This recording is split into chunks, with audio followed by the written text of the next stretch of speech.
नमस्कार, मेरा नाम आंचल, साइकोलॉजी मेरा पैशन। तो सुनते हैं आज साइकोलॉजी में एक बहुत हीटेड डिस्कशन के बारे में, जिसके बारे में हमने अपनी अगली पिछली वाली क्लास में भी बात करी थी, नेचर वर्सेस नर्चर डिबेट के बारे में। यानी कि अगर दूसरे शब्दों में कहूँ तो मैं कह रही हूँ हेरिडिटी एंड एनवायरनमेंट, यानी कि बात हो रही है आनुवांशिकता एवं वातावरण की। इसी चीज को हम कहते हैं स्टेबिलिटी वर्सेस प्लास्टिसिटी, यानी कि स्थिरता बनाम लचीलापन। तो हेरिडिटी एंड एनवायरनमेंट के बारे में एक मोटा-मोटा जो ओवरव्यू था, हेरिडिटी कहता है यह उन सभी गुणों को लेकर है जो बच्चों में माता-पिता में संचरण के द्वारा होता है। और एनवायरनमेंट शब्द जो है, यहाँ पर हमारा एनवायरनमेंट शब्द में एनवायरन वर्ड ये मेन इम्पोर्टेंट है, जिसके मायने है सराउंडिंग्स। यानी कि हर वो चीज जो बच्चे को प्रभावित करती है, वो सभी बाहरी कारक जिनका बच्चे के विकास के ऊपर प्रभाव पड़ता है, वो सारे कहलाते हैं आपके पर्यावरणीय कारक। अब शुरुआत में इसमें भी क्वेश्चन के मोड के ऊपर ही करूंगी। तो यहाँ पर मैं वो क्वेश्चन डिस्कस करूंगी जो DSSS के पेपर में भी आए हैं, और कुछ इस प्रकार के क्वेश्चंस जो आप लोगों के टेक्स्ट वगैरह के अंदर भी पूछे गए हैं। तो पहला शुरू करते हैं क्वेश्चन। एक बच्चा जिसे हम आरंभिक अवस्था में देखते हैं, एक बच्चा शुरू के आरंभिक वर्षों में a child in the early years of development shows आरंभिक वर्षों में एंजाइटी यानी कि दुश्चिंतता तथा लो सोशबिलिटी यानी कि निम्न समाजीकरण, इस प्रकार के ट्रेड्स को शो करता है। लो सोशबिलिटी आदि ट्रेड्स को शो करता है, शील गुणों को शो करता है। और यह गुण आगे चलकर भी इसी प्रकार रहते हैं, शो करता है और आगे भी ये गुण इसी समान रहते हैं। तो इसे हम किसके साथ रिलेट कर सकते हैं? क्या यह हेरिडिटी के साथ है या एनवायरनमेंट के साथ है या इंटरैक्शन के साथ है? तो हमारे को इन ऑप्शंस में से इसका चयन करना होगा। तो पहला वाला ऑप्शन है कि ये जो स्टेटमेंट है ये किसकी ओर इशारा करती है? क्या ये कहता है ये हेरिडिटी के कारण है, क्या ये एनवायरनमेंट के कारण है, या यह दोनों के बीच में जो एक अन्योन्य क्रिया है यानी कि जिसको मैं इंटरैक्शन कह रही हूँ उसके कारण है? और चौथा वाला मैंने दे दिया आपको नन वगैरह इस तरीके का। अब यहाँ पे मैं पूछना चाहूंगी कौन सा आपको ऑप्शन मिलेगा, लेकिन मुझे इतना पता है कि 90% लोगों का इस क्वेश्चन के ऊपर निशान आएगा सी वाला, और वो कहेंगे it's only because of the interaction between heredity and environment. Simple है, लेकिन had it been so simple then I wouldn't have asked this question. क्योंकि क्वेश्चन को अगर आप ध्यान से पढ़ेंगे ना, तो जो आंसर आपको लग रहा है ना वो बिल्कुल भी नहीं होगा, तभी ये क्वेश्चन उठा के लाई हूं मैं। दोबारा से क्वेश्चन को पढ़ते हैं ताकि आपको आंसर मिल जाए। कीवर्ड्स को, पावर वर्ड्स को पहले समझिएगा। यहाँ पे बोला गया है आरंभिक वर्षों में, यानी कि शुरुआत में हम देखते हैं कि बच्चे में एक एंजाइटी, और बच्चा जो है सबके साथ गेट अलोंग आसानी से नहीं कर पा रहा है। और हम देखते हैं कि ये जो ट्रेड्स है ये बच्चे के आगे चलकर भी ये ट्रेड्स बिल्कुल इसी प्रकार के ही रहते हैं। तो मैंने एक बात आपके साथ डिस्कस करी थी कि हेरिडिटी को हम उन सभी कारकों के लिए रिस्पॉन्सिबल मानते हैं जिनको आप बदल नहीं पाते। वो एक ऐसे आंतरिक कारक है जिनके स्वरूप पर आप ज्यादा काम नहीं कर पाएंगे। कुछ ऐसे ट्रेड्स है जो आपके पूरे लाइफ लॉन्ग वो ट्रेड्स का स्वरूप जो है वो उस प्रकार का बना रहता है। तो यहाँ पर आप लोगों के लिए आंसर बनेगा, ये बात को, इस स्टेटमेंट को हम हेरिडिटी के कंटेक्स्ट में उसके संदर्भ में समझ सकते हैं। और आज मैं आपके साथ एक चीज और डिस्कस करना चाहूंगी। इनफैक्ट मैं एक फैक्ट को डिस्क्लोज करना चाहती हूँ कि ये जितने भी क्वेश्चंस वगैरह होते हैं ये ऐसा नहीं है कि आपके क्वेश्चंस अलग से कहीं बनकर आते हैं। ये साइकोलॉजी में कुछ बहुत खास किताबें हैं, जिसमें कि नाम लेना चाहूंगी एनसीईआरटी की क्लास 11 क्लास 12 का, जिसके क्वेश्चंस जो हैं मतलब बिल्कुल बॉक्स वाले, जो केस स्टडी वाले दे रखे होते हैं, जो स्टोरी बोर्ड्स के तौर के ऊपर दे रखे होते हैं, उन्हीं को सिचुएशन बेस्ड क्वेश्चन बनाकर आप लोगों की एग्जाम में दिया जाता है। और ये वाला जो क्वेश्चन मैंने लिखा है, ये क्वेश्चन एक लाइन के रूप में दे रखा था, एक सिचुएशन के रूप में ये लॉरा ई बर्ग करके बुक है, जिसके पेज नंबर 9 पे, मतलब राइट साइड के बिल्कुल टॉप के पे है, पेज नंबर 9 है, वहां पे ये स्टेटमेंट दे रखा है और वो स्टेटमेंट को लेकर ये पूरा क्वेश्चन बनाया गया है। तो आप लोगों को बस मैं एक रिक्वेस्ट ये करना चाहती हूँ कि जहां से भी आप लोग पढ़ते हैं, आप ये देख लीजिए कि वो बुक्स आपकी ऑथेंटिक है, क्योंकि साइकोलॉजी में ये बहुत ज्यादा डिस्प्यूट रहता है कि कई बार आंसर्स जो है they are open to discussion and we must discuss over these things. तो यहाँ पर आप लोगों का आंसर हेरिडिटी केवल इसलिए बना है कि जब आपको लगता है कि ये गुण आगे जाके नहीं बदले जा सकते, क्योंकि पर्यावरणीय कारकों में, एनवायरमेंटल फैक्टर्स में जो मेन आधार रहेगा आपका, वो इसका आधार के ऊपर है। Factors which are subjective to change, जिनको आप बदल सकते हैं, जिनके प्रभाव को आप मैनिपुलेट कर सकते हैं, वो आपके आएंगे एनवायरमेंट के अंदर। तो होपफुली आप लोगों को क्लियर होगा कि यहाँ पे क्यों आपका आंसर केवल हेरिडिटी बन रहा है, जबकि आपके दिमाग में स्ट्राइक किया होगा इंटरैक्शन। और इंटरैक्शन वाले कहां पर आपके लिए बन सकते हैं, तो वहां पर आपके लिए क्वेश्चन तो मैं नहीं लिख रही हूं, लेकिन ऑप्शंस वही लिखे रहने दूंगी, क्योंकि कहां पे बनेगा इंटरैक्शन का उसका एक क्वेश्चन ले लेती हूँ।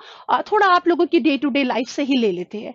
तो यहाँ पर अगर मैं डिस्कस करती हूँ आप लोगों के साथ कि अगर एक आदमी बहुत अच्छा सिंगर है, इनफैक्ट हस्बैंड वाइफ दोनों बहुत अच्छे सिंगर है और दोनों म्यूजिक इंडस्ट्री में दोनों का अच्छा नाम है, उनके बच्चों में प्राय देखा गया है कि उनमें भी संगीत के जो लक्षण है वो आरंभ में ही दिखने शुरू हो जाते हैं। And if they are groomed well, तो वो भी अपने माता पिता की तरह संगीत के क्षेत्र में कामयाब बन जाते हैं। तो वहां पर बताइए कि बच्चों की ये जो कामयाबी है संगीत के क्षेत्र में, इसका श्रेय आप किसको दोगे? वहां आपका आंसर जरूर बनेगा इंटरैक्शन का, क्योंकि वहां पे क्या बात है, पहला चीज कि बच्चों के अंदर जो गुण आ रहे हैं, तो both the parents are singers, यानी कि दोनों के अंदर वो गुण है, वो गुण बच्चों में तो आएंगे ही आएंगे। और साथ ही साथ जो environment where the children are being raised, जहां पे उनको पाला जा रहा है, तो वहां पर भी ये सारी चीजें देखने को मिलेगी। और एक यहाँ पे एक लाइन कोट करना चाहूंगी, करिश्मा कपूर से एक बार पूछा गया था आपने कौन सा एक्टिंग स्कूल ज्वाइन किया था, तो करिश्मा कपूर का जवाब ये था, it's my parents, it's my house. मैंने केवल जो स्कूल अटेंड किया था, it was only about watching my parents. So she grew up in that environment, जहां पे वहां पे केवल उसके इमीडिएट पेरेंट्स ही नहीं, बल्कि उसके जो ग्रैंड पेरेंट्स वगैरह भी थे, उसके जो दादा वगैरह थे, वो सब भी उसी प्रकार के एनवायरमेंट में थे। तो गुण उसमें हेरिडिटी के थे, और साथ में जो एनवायरमेंट मिला अपब्रिंगिंग का, वो चीज एनवायरमेंट को संबोधित करती है। तो अगर इस प्रकार के लोग कामयाब होते हैं, तो उसमें हम कहेंगे हेरिडिटी और एनवायरमेंट का है। लेकिन क्या ये केस हर जगह हमारे को ऐसे मिलता है? लेकिन कई बार इस तरीके का कामयाबी नहीं भी मिलती है, कि ये जरूरी नहीं कि जिस प्रकार माँ बाप जिस क्षेत्र से आए हैं और बच्चों में वो गुण आ भी गए और बच्चे उस कामयाबी के शिखर को छू पाएंगे। जैसे कि अगर एक एग्जाम्पल के तौर पे बात करिए, but I am not commenting upon anybody, Tushar Kapoor का केस ले लेते हैं, तो वहां पर आता है हेरिडिटी के भी कुछ अपने नियम होते हैं। वो लॉज वगैरह हेरिडिटी की अलग है। तो कभी कभी बच्चों में कुछ ऐसे लक्षण पाए जाते हैं जो जो एक इमीडिएट पेरेंट्स है, यानी कि जो बायोलॉजिकल पेरेंट्स है, those who have given birth to the child, उनसे बिल्कुल अलग पाए जाते हैं। तो इसका मतलब ये नहीं है कि आपको डीएनए टेस्ट कराना पड़ेगा whether it is my child और somebody's else child। नहीं, you don't need to go for DNA test, but there are certain laws of heredity, जिसमें हम कहते हैं कि कभी कभी एक तरीके का ट्रांसग्रेशन का एक लॉ होता है, जिसमें कुछ ऐसे ट्रेट्स होते हैं जो बहुत ही रिमोट किसी जनरेशन में देखने को मिलते हैं, और वही ट्रेट्स बच्चे में आ जाते हैं जिसको हम इमीडिएट बायोलॉजिकल पेरेंट्स के साथ रिलेट नहीं कर पाते हैं। तो कभी कभी लॉज ऑफ हेरिडिटी इन चीजों का हमें आंसर देता है। अब अगला एक क्वेश्चन लेती हूं जो केवल आपका पर्यावरण को लेकर है। अब आपको आप जो मेन क्वेश्चंस कर रहे हैं, मैंने पहले भी कहा था नॉट वाले क्वेश्चंस के ऊपर आपको ज्यादा ध्यान देना है। तो यहाँ पहले ही मैं बड़ा बड़ा लिख कर दे रही हूँ नॉट, और उस नॉट के अंदर मैं ये कहना चाहती हूँ कि इसमें से कौन सा वो फैक्टर है जो एनवायरमेंट से रिलेटेड नहीं है। Not a factor, not a factor due to environment, जिसको हम एनवायरमेंट के साथ नहीं रिलेट कर सकते हैं। तो पहला वाला है कि एनवायरनमेंट जो है वो रेफर करता है फिजिकल सराउंडिंग्स को लेकर। एनवायरनमेंट जो है उसके जो इन्फ्लुएंसेस है, जो उसके प्रभाव है, एनवायरनमेंट इन्फ्लुएंसेस जो है that starts after the birth, बच्चे के जन्म के बाद हमारे को एनवायरनमेंट के प्रभाव देखने को मिल जाते हैं। एनवायरनमेंट जो है that is unique to every child, मतलब हर बच्चे के साथ कुछ अलग प्रकार का एनवायरनमेंट होता है। और एनवायरनमेंट में जो है it also includes thoughts and actions of others.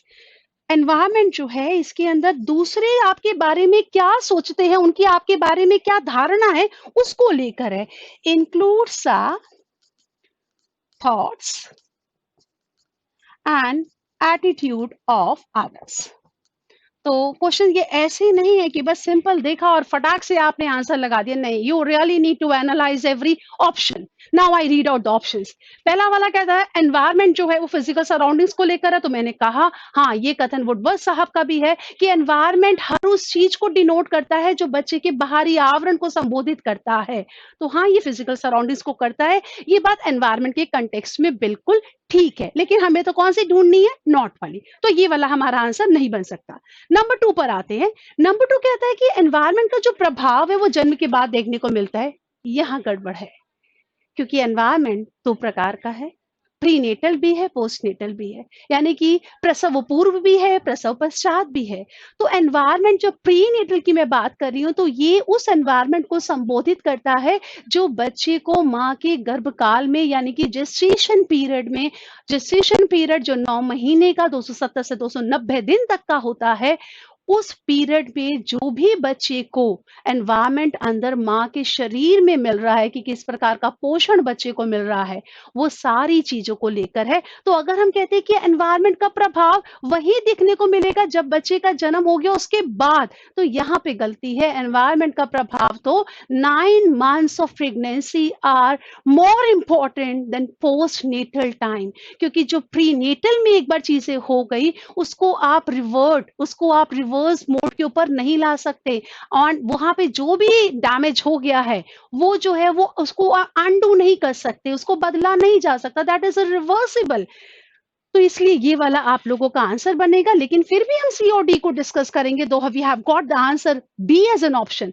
लेकिन एनवायरनमेंट में अगर मैं कहती हूँ this is unique to every individual, यानी कि हर बच्चे के लिए बिल्कुल अलग होता है, तो हाँ, ये हमारे लिए बिल्कुल ठीक बात है। No two children could have the same kind of environment. आप देखते हैं कि हर एक का घर बिल्कुल अलग तरीके का, उनका फैमिली एनवायरनमेंट वगैरह होता है। चौथे के ऊपर आते हैं, जहां पर हमें थोड़ा सोचना पड़ेगा कि that includes the thoughts and attitude of others. तो एनवायरनमेंट में ये भी बहुत मैटर करता है कि आपका जो आप पे बहुत प्रभाव पड़ता है कि बाकी लोग आपके बारे में क्या सोच रहे हैं। और जहाँ पे एडोलसेंट्स की बात होती है, जिनके पास इमेजिनरी ऑडियंस का कंसेप्ट होता है, जिनका एक पर्सनल फेबल वगैरह होता है कि मुझे इस प्रकार के कपड़े पहन के जाना है कि हर कोई मेरी और ही टकटकी लगा के देखता रहे, यानी कि दूसरों का अप्रिसिएशन का, दूसरों का आपके प्रति क्या सोचना है, वो कहीं ना कहीं आपकी डेवलपमेंट को, आपकी इमोशनल मेकअप को, आपकी सेल्फ एस्टीम को प्रभावित करता है। तो हाँ, इस एनवायरनमेंट के अंदर इंक्लूड होते हैं बाहर के लोगों के विचार, यानी कि कहीं ना कहीं मैं समाज की ओर इशारा कर रही हूं, तो समाज कहां पर आएगा, ये आपके एनवायरनमेंट को ही संबोधित करेगा। तो आंसर हमारा बन गया बी वाला पार्ट। अब चलते हैं, थोड़े से क्वेश्चन के लेवल को आगे भी बढ़ाते हैं। अब यहाँ पर एक क्वेश्चन इस प्रकार का लेके चल रही हूं, जिसमें कथन मैंने लिया है मैकीवर एंड पेज का कथन। मैकीवर एंड पेज का ये कथन इस चीज को लेकर है कि good seeds require good land, अच्छे बीज को अच्छी जमीन की आवश्यकता होती है अच्छी उपज के लिए। तो बताइए, यहाँ पे सीड वर्ड, या कभी हो सकता है कि आपको सीड की जगह लैंड वर्ड मिले, तो मैं दोनों चीजों को लेकर बात करूंगी। सीड वर्ड या लैंड वर्ड किसको संबोधित करता है, और आपके पास बहुत सारे ऑप्शंस आएंगे, क्या यह हेरिडिटी है, एनवायरमेंट है, मेच्योरिटी है, या कौन सा वाला है। तो यहाँ पे जो सीड वाला वर्ड है वो आपका हेरिडिटी को लेकर है, और जो आपका लैंड वाला वर्ड है वो आपका एनवायरनमेंट को लेकर है। तो यहाँ पर हमारे को इस तरीके का कथन देखने को मिलता है और इस कथन को अगर मैं इकट्ठा करके बोलूँ, तो मैं यहाँ पे ये बोलना चाहती हूँ कि अगर बीज अच्छा होगा और बीज को अच्छा पोषण मिलेगा, तो उपज अपने आप अच्छी होगी। और इसी चीज़ को अगर मैं कहूँ कि अगर पूँजी अच्छी है और उसमें अगर निवेश अच्छे से किया जाए, तो हमारे को राजस्व जो है वो अच्छा मिल सकता है। तो ये चीज़ किसकी ओर इशारा कर रही है कि हेरिडिटी और एनवायरनमेंट दोनों का मिला-जुला प्रभाव होगा। अब इस चीज के ऊपर काफी लोगों का अलग-अलग कथन है। यहाँ पे कई लोगों के नाम का खास उल्लेख किया गया है, जहाँ पे मैं रॉ साहब का खास जिक्र करना चाहूंगी। और उनका ये है कि उन्होंने इस चीज को एक इक्वेशन के तौर पे दिया है और वो इक्वेशन मैंने लिख कर दी है, जहां पे मैं बोल रही हूँ heredity into environment into time. अगर हम इन तीनों को लेकर चलते हैं, तब हमें मिलता है डेवलपमेंट ऑफ लर्नर या डेवलपमेंट ऑफ एन इंडिविजुअल। तो किसी भी व्यक्ति के व्यक्तित्व के विकास के लिए आनुवांशिकता, पर्यावरण और समय समय के अनुसार, समय के साथ चलने वाले जो डेवलपमेंट में चेंजेस आते हैं, वही किसी व्यक्ति के व्यक्तित्व का निर्माण करते हैं। और यहाँ पर वुडवर्ड साहब का भी ये कहना बहुत ही मीनिंगफुल है इस चीज को लेकर कि यहाँ पर दोनों का एक सापेक्षिक प्रभाव है, दोनों का एक कंट्रीब्यूशन है। ऐसे कथन को वुडवर्ड साहब ने भी अपना समर्थन दिया है। अब इसको लेकर क्वेश्चंस कुछ थोड़े से अलग प्रकार के जो डी ट्रिपल एस बी ने पूछे थे, उस एक क्वेश्चन को मैं खास लेना चाहूंगी, क्योंकि आंसर तो ठीक है आप लोगों को भी मिल गया होगा। और कई बार आंसर्स के लिए मैं पूरी तरीके से क्या श्योरिटी तो नहीं कह सकती, लेकिन एक्सप्लेनेशन में शायद आप लोगों को दिक्कत आई हो, तो मैं आज एक्सप्लेनेशन पे खास जोर दूंगी। और ये क्वेश्चन है, निम्न में से कौन सा माँ के गर्भ में माँ के गर्भ में मिलने वाले मिलने वाले पर्यावरण से जुड़ा है? माँ के गर्भ में मिलने वाले पर्यावरण से जुड़ा है। पहला वाला ऑप्शन है कि माँ के गर्भ में भ्रूण को मिलने वाली पोषण की गुणवत्ता, यानी कि जो quality of nutrition a child receives inside the वॉर्म ऑफ द मदर, या ये इस चीज के ऊपर डिपेंड करता है कि गर्भ में सिंगल है या मल्टीपल बर्थ है, यानी कि एकल है बच्चे या बच्चे जुड़वा है, इस चीज को लेकर है, या इस चीज को लेकर है कि गर्भ में कहीं कोई किसी प्रकार की इंटरनल इंजरी, यानी कि इंटरनल इंजरी इनसाइड द वॉर्म, माँ के गर्भ में कोई आंतरिक क्षति। तो यहाँ पर हमारे को अब ढूंढना क्या है कि माँ के पर्यावरण से जुड़ा हुआ कौन सा है। तो यहाँ पर आप लोगों को पहला कह रहा है कि माँ के गर्भ में भ्रूण को मिलने वाली पोषण की, न्यूट्रिशन की गुणवत्ता। तो यहाँ पर हमारी मोदी जी की तो एक स्कीम भी चल रही है, जच्चा बच्चा, यानी कि यहाँ पे ये माना जाता है कि prevention is better than cure. और बहुत से देशों में ये एक चीज चलती भी आती है कि जितनी भी एक्सपेक्टिंग मदर्स होती है, उनके न्यूट्रिशन की जिम्मेवारी जो है वो गवर्नमेंट की होती है, क्योंकि गवर्नमेंट चाहती है कि हमारे पास हमारा ह्यूमन रिसोर्स जो है वो हमारे पास एक अच्छा मिले। और ये अच्छा रिसोर्स तब मिलेगा कि जब एक्सपेक्टिंग मदर्स को एक अच्छा न्यूट्रिशन मिलेगा। तो वो न्यूट्रिशन के बाद हमारे को फिर इतने ज्यादा special effort, special inclusive education वगैरह की इतनी चीजों को करना नहीं पड़ेगा कि उस प्रकार के बच्चों को आपको कुछ खास प्रकार की सुविधाएं मुहैया करानी होगी। क्यों ना हम बिगिनिंग से ही उन बच्चों को अपनी रिस्पॉन्सिबिलिटी समझ के चले। तो जो माँ के गर्भ में बच्चे को मिलने वाली पोषण की गुणवत्ता है, वही कहलाएगी पर्यावरणीय कारकों में। अब पर्यावरणीय कारकों में, एनवायरमेंटल फैक्टर में खास आंसर निकालने का तरीका क्या है? हम उन फैक्टर्स की बात कर रहे हैं which are subjected to change, जिनको आप बदल पाओगे।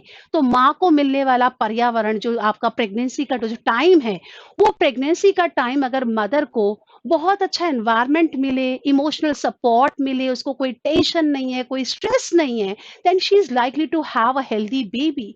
लेकिन इस दौरान अगर स्ट्रेस का पीरियड है और फ़ौरन में जहाँ पर लेडीज़ अल्कोहल या बाकी चीज़ों को भी कंज़्यूम करती है, तो वहाँ पे जो टेट्रोजेंस यानी कि वो सभी हार्मफुल केमिकल्स को जिनको कलेक्टिवली हम टेट्रोजेंस कहते हैं, उसके प्रभाव के कारण बच्चों में माँ के गर्भ में ही उनके अंदर जो शारीरिक या मानसिक संरचना है, उसमें दुष्प्रभाव देखने को मिलते हैं। तो इस प्रकार के बच्चों में एडीएचडी वगैरह और इस तरीके के कई और खास विकार देखने को मिलते हैं। तो इसका मतलब अगर पर्यावरण जो है जिसको हम मैनिपुलेट कर सकते हैं कि क्यों ना हम बच्चों को एक अच्छा पर्यावरण दें, तो वो हम कर सकते हैं उसके ऊपर काम। वो फिक्स्ड नहीं है, वो स्टैटिक नहीं है, हेरिडिटी वाली बात नहीं है कि स्टैटिक है, you can not do anything with that. नहीं, आप उसमें बहुत कुछ कर सकते हैं। लेकिन जहाँ पे मैं नीचे वाले ऑप्शन की बात करती हूँ और मैं कहती हूँ कि ये सिंगल या मल्टीपल बर्थ है, तो सिंगल है या मल्टीपल बर्थ है, अब इसको तो आप नहीं कर सकते ना कि जुड़वा बच्चे है तो मेरे को एक बच्चा चाहिए और मेरे को एक नहीं चाहिए। और कभी-कभी तो आइडेंटिकल ट्विन्स है कि दोनों के दोनों एक दो वो आइडेंटिकल ट्विन्स जिसको मोनोज़ाइगोटिक कहते हैं, जो कि एक ही ज़ाइगोट के हैं, जो आगे चल के डिवाइड होता है। तो आप ऐसा कुछ भी नहीं कर सकते कि मेरे जो ट्विन्स है वो मुझे ट्विन्स नहीं चाहिए, मुझे एक सिंगल चाहिए। That can not be done, क्योंकि अगर एक जाएगा तो दूसरा भी जाएगा। और थर्ड वाला जो आपका ऑप्शन है, वो कहता है कि अगर कोई इंटरनल इंजरी है, तो इसीलिए ये 9 महीने इतने नाजुक क्यों माने जाते हैं कि हमारे को ये इंश्योर करना होता है कि कहीं भी ऐसा ना हो कि माँ उस दौरान कहीं गिर जाए या उसके साथ कोई भी इंजरी हो। इसीलिए आप कभी भी किसी पब्लिक ट्रांसपोर्ट वगैरह पे भी जाते तो वहाँ देखते हैं कि इस प्रकार की औरतों के लिए सभी लोग ओपन होके उनको सपोर्ट करने के लिए आते हैं, क्योंकि इस समय में अगर कोई क्षति हो गई तो उसको बदला नहीं जा सकता। अगर बदला गया है तब तो वो पर्यावरणीय कारक है, पर नीचे वाले बी और सी ऑप्शंस हमारे को वो आंसर दे रहे हैं जिनमें आप कुछ नहीं कर सकते हैं, लेकिन आप पहले वाले में बहुत कुछ कर सकते हैं। इसीलिए वो कहलाएगा आपका पर्यावरणीय कारक। और कौन से वाले पर्यावरणीय को सूचित करता है? ये करता है प्रसव पूर्व को, जिसको कहेंगे हम प्री नेटल एनवायरमेंट। अब इसके बाद अगले वाले क्वेश्चन के ऊपर चलते हैं। अब अगला वाला क्वेश्चन मैं कुछ इस प्रकार का ले लेना चाहती हूँ, जैसा आप लोगों ने काफ़ी बुक्स वगैरह में भी बहुत अच्छे से पढ़ा हुआ है। आंसर तो आप मुझे बहुत जल्दी दे देंगे, लेकिन मेरा ये इश्यू नहीं है, मेरा ये मकसद बिल्कुल भी नहीं है कि मैं आपको केवल सिंपल आंसर बता दूँ, बट मैं एक्सप्लेनेशन के ऊपर ज़्यादा दे रही हूँ, जिसमें आपकी रीज़निंग डेवलप हो। तो एक है क्वेश्चन पूछा गया है, ये किसी हरियाणा के पेपर के अंदर पूछा गया था कि हेरिडिटी और एनवायरनमेंट, मैंने सिंपल इनिशियल्स को ही लिखा है, पूरा पूरा नहीं लिखा। हेरिडिटी और एनवायरनमेंट का जो एक मिला जुला प्रभाव बच्चे की विकास के ऊपर पड़ता है, उसको आप कौन से मैथमेटिकल एक्सप्रेशन से आप इस चीज को शो कर सकते हैं? तो पहला वाला ऑप्शन है, क्या यह जमा का है, क्या यह घटा का है, क्या यह गुणा का है, या आपका ये भाग का है? ठीक है, मुझे पता है सबको आंसर पता है कि ये सी वाला है, लेकिन मैंने फिर से वही कह रही हूँ, अब मुझे ये जानना है बाकी वाले क्यों नहीं बन सकते। जब आप कह रहे हैं कि दोनों का एक सापेक्षिक परिभाव प्रभाव है, दोनों का एक आपस का इंटरैक्शन है, तो इसका मतलब अगर दो चीजें इन्वॉल्व है तो इफेक्ट तो आपका ज्यादा होगा ना, कम तो नहीं होगा। तो ज्यादा वाले इफेक्ट को दिखाने के लिए कौन से मैथमेटिकल ऑपरेशन है हमारे पास? या तो एडिशन का होगा या मल्टीप्लिकेशन होगा। तो दो ऑप्शंस को तो हम बिल्कुल रूल आउट कर देते हैं जो कम के ऊपर बात कर रही है, यानी कि ना तो माइनस वाला होगा और ना ही होगा आपका डिविजन वाला। तो इसका मतलब जहां पे मैं बात कर रही हूँ बी वाला और डी वाला, ये तो दोनों नहीं होंगे। तो अब हमारे को डिसाइड करना है कि ए और सी में व्हाई हैव वी सिलेक्टेड सी। तो इस मैथमेटिकल एक्सप्रेशन को अगर मैं मैथमेटिकल फॉर्म में एक्सप्रेस करूं तो मेरे ख्याल से वो ज्यादा रेलिवेंट होगा। अब हमने प्रभाव को देखना है। मान लीजिए अगर मैं प्लस वाले को लेकर चलती हूँ, तो मैंने कहा हेरिडिटी का मान लेते हैं नंबर के तौर पे, क्योंकि मुझे एक मैथमेटिकल ऑपरेशन को दिखाना है। 4 में मैंने यदि 0 को जमा करा तो मेरे पास तो आंसर आ गया 4। यानी कि ये जो 4 विकास के तौर पे आया, ये किसका फंक्शन था? दोनों के अन्यों क्रिया का था? नहीं, यहाँ पे तो केवल हेरिडिटी का अपना प्रभाव अकेला देखने को मिल गया डेवलपमेंट के ऊपर, जबकि एनवायरनमेंट तो बिल्कुल भी नहीं था। लेकिन हम तो कह रहे हैं कि दोनों का अन्योन्य क्रिया है। तो अन्योन्य क्रिया के लिए यहाँ पर तो हम देख रहे हैं कि डिस्टिंक्टली हेरिडिटी के कारण ही विकास हो रहा है। तो ऐसा तो नहीं हो सकता है। लेकिन अगर यही मैथमेटिकल एक्सप्रेशन को मैं अगर गुणा में लेकर चलती हूँ, चाहे मैं हेरिडिटी में 4 वैल्यू पुट करूं या मैं इसको हेरिडिटी में 0 वैल्यू पुट करूं, but one thing is sure, अगर एक 0 है तो दूसरे को भी 0 होना पड़ेगा। दोनों केसेस में मेरे पास आंसर क्या मिल रहा है? 0 मिल रहा है, यानी कि विकास नहीं हो पा रहा है। तो इसका मतलब अगर मेरे को दोनों की आपस की अंतःक्रिया का प्रभाव दिखाना है तो केवल ये मुझे मल्टीप्लिकेशन वाला पार्ट ही देगा। अब इसी चीज को लेकर एक क्वेश्चन और डिस्कस करते हैं जो इस बात की और ज्यादा अच्छे तरीके से पुष्टि करेगा। और ये क्वेश्चन बहुत लोगों ने देखा होगा, और खास इसलिए डिस्कशन के लिए लेकर आई हूं ये क्वेश्चन क्योंकि इसमें आंसर्स आपको अलग अलग मिलेंगे। मैं यहाँ पर बात करना चाहती हूँ, यहाँ पर हमारे को बात करनी है हेरिडिटी और एनवायरनमेंट के रोल को लेकर। तो यहाँ पर क्वेश्चन में एक ऐसी सिचुएशन दे रखी है कि बच्चा जो है उसके ऊपर एक तो अपनी हेरिडिटी का प्रभाव पड़ रहा है और एक उसके दोस्तों का। तो जो दोस्तों का प्रभाव है उसको तो हमने रिलेट कर लिया एनवायरनमेंट के साथ, और एक है जिन माता पिता के वो औलाद है। तो यहाँ पर हमारे लिए ऑप्शन है कि बच्चे का आनुवांशिकता और जो उसके फ्रेंड्स वगैरह है उन दोनों का मिला जुला प्रभाव बच्चे के डेवलपमेंट के ऊपर पड़ता है। तो इसके लिए हमारे लिए कौन सा कथन कहना उपयुक्त होगा? पहला वाला ये कहता है कि हेरिडिटी और एनवायरनमेंट दोनों का इकट्ठा संचारण नहीं होता, यानी कि they do not operate together. दोनों इकट्ठे संचारित नहीं होते हैं, पहला वाला ऑप्शन। दूसरा वाला ऑप्शन ये कहता है कि यहाँ पर हम कहते हैं कि ये एडिटिव नहीं होता, इनका प्रभाव ये योग में नहीं एक्सप्रेस किया जा सकता। सी वाला कहता है कि यहाँ पर जो बच्चे का ओरिएंटेशन है, यानी कि जो एक सहज रुझान है बच्चे का किसी भी चीज के प्रति, जो एक सहज रुझान है, तो ओरिएंटेशन को तो हम कहेंगे this is attributed to environment. पर जो बच्चे का एक्चुअल डेवलपमेंट है, वो एक्चुअल डेवलपमेंट जो है वो एट्रीब्यूट होगा हेरिडिटी को लेकर। हिंदी में एक बार इसकी व्याख्या कर रही हूँ, सी वाला लंबा है। बच्चे का जो सहज रुझान है वो वातावरण की ओर संकेत करता है, लेकिन बच्चे का जो वास्तविक विकास है उसमें आनुवांशिकता की मुख्य भूमिका होगी। और चौथा वाला कहता है हेरिडिटी और एनवायरनमेंट दोनों का 50% का रोल रहेगा।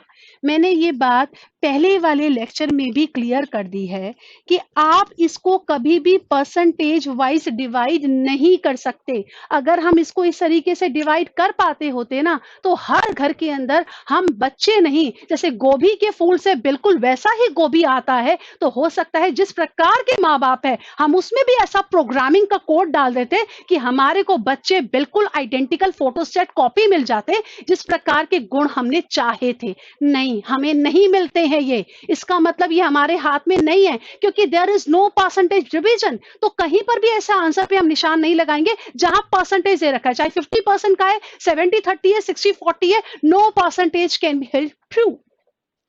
अब उसके बाद ये वाला तो हमारा ऑप्शन बिल्कुल ही रूल आउट हो जाता है। उसके बाद आते हैं हम पहले वाले ऑप्शन को ले लेती हूं मैं, heredity and environment do not operate together. जब अभी हमने ऑपरेशन के तौर पे करा कि heredity multiplied by environment will bring out development, तो इसका मतलब ये दोनों का इकट्ठे चल रहे होंगे तभी तो इनके बीच में एक अन्योन्य क्रिया हो पा रही होगी। तो that interaction is possible when they both are operating together, but nobody knows किसका पलड़ा किसके ऊपर भारी पड़ गया है। तो ये तो हमें पता है कि ये दोनों के दोनों जो है दे ऑपरेट टुगेदर। तो अगर हमारे को इस सारी चीज के अंदर जो एक ट्रू इन दोनों के प्रभाव को लेकर बताना था, तो वो कथन हमारे को ए में भी नहीं मिल रहा, क्योंकि ए कह रहा है दोनों का अलग अलग ऑपरेट होगा। एक बार हेरिडिटी काम कर जाएगी, एक बार एनवायरमेंट काम कर जाएगा। नहीं, ऐसा बिल्कुल नहीं है। उसके बाद आता है बी वाला पार्ट। बी कहता है दिस इज नॉट एडिटिव, कि इनका जो प्रभाव है वो योग के रूप में नहीं है। तो वो हमने अभी बात पढ़ी थी कि ये कभी भी आपका हेरिडिटी प्लस एनवायरनमेंट नहीं हो सकता। अगर आप कहते हो कि हेरिडिटी प्लस एनवायरनमेंट है, दिस इज एक्चुअली एडिटिव। तो अगर आप एडिटिव की बात कह रहे हैं तो फिर आप ए वाले को भी नहीं गलत कर सकते हैं। तो यहाँ पर हमने देखा कि ये एडिटिव नहीं है। अगर ये एडिटिव होता तो इंडिविजुअली डिस्टिंक्टली पृथक रूप में इसमें से किसी एक के प्रभाव को आप पूरा देख पाते, चाहे दूसरा है या नहीं है, पर एक के कारण भी गाड़ी ये डेवलपमेंट की चल सकती थी। This is next to impossible, हो ही नहीं सकता। उसके बाद आता है सी वाला पार्ट। सी वाला कहता है भाई जो सहज रुझान है वो तो एनवायरनमेंट के कारण होगा, और जो वास्तविक विकास होगा वो होगा आपका हेरिडिटी का। तो यहाँ पे मैं एक छोटा सा ना एक कहावत के तौर पे डिस्कस करना चाहूंगी। पहले ऐसे बोला जाता था हमारे लोगों के टीचिंग प्रोफेशन में, teachers are born, they are not made. So when you're saying teachers are born but they are not made, what are you actually emphasizing upon? आप कह रहे हो we are born with these kind of traits, but it is not something that it can be groomed. अगर ऐसी बात है तो why are we having so many teachers training institutes? तो हमारा जो इतना बड़ा इंस्टीट्यूशन चल रहा है बीएड का, डीएलएड वगैरह का, वो किस बात के ऊपर है कि we can groom a common individual for a particular profession, and हमारा कोर्स अपनी कमिटमेंट को लेकर है और हम ट्रेन कर सकते हैं। यानी कि जब आप इस चीज के ऊपर एम्फसाइज करते हैं कि ट्रेनिंग जो है वो मैटर करती है और ट्रेनिंग के द्वारा आप उन चीजों को डेवलप कर सकते हैं, तो यहाँ पर तो हमारा कथन ये कह रहा है कि नहीं, सहज रुझान एनवायरनमेंट का है, लेकिन जो एक्चुअल डेवलपमेंट होना है वो हेरिडिटी के लिए, हेरिडिटी के द्वारा होगा। तो सी वाला पार्ट के अंदर कहीं ना कहीं आप हेरिडिटी वाले पार्ट को बहुत ज्यादा ओवर एम्फसाइज कर रहे हो। फिर तो हमें ये मानना ही पड़ेगा कि हाँ, teachers are born, teachers are not made, so shut down all your teachers training institutes. हमारे को तो शुरू में देखना होगा कि किसमें वो टीचर वाले गुण है। तो इसीलिए यहाँ पर आप लोगों का आंसर क्या बनेगा कि जो सही नहीं लग रहा था, आप जो सही लग रहा है वो सही ये लग रहा है कि ये एडिटिव नहीं होगा, ये आपका प्रोडक्ट के रूप में होगा। तो इसीलिए यहाँ पे आंसर आप लोगों का बी वाला ही मिलेगा। अब ये क्वेश्चन का आंसर आप लोग देख लीजिएगा, जहां जहां से भी आप लोगों ने बुक्स में से देखा होगा, तो आपको इसमें कई अलग अलग प्रकार के आंसर मिलेंगे। ज्यादातर आप लोगों को हो सकता है सी वाला मिलेगा, लेकिन आपके लिए बी वाला बिल्कुल ठीक है। तो आज की क्लास में यहीं पे साइन ऑफ करती हूँ। होपफुली आप लोगों को समझ में आया होगा। बस मेरा एक रिक्वेस्ट है आप लोगों का, every comment of yours really matters a lot. तो आप लोगों ने अपना फीडबैक कमेंट के सेक्शन में जाकर जरूर देना है कि आपको ये समझ में आया है या नहीं आया। Thanks for watching my video. Thank you.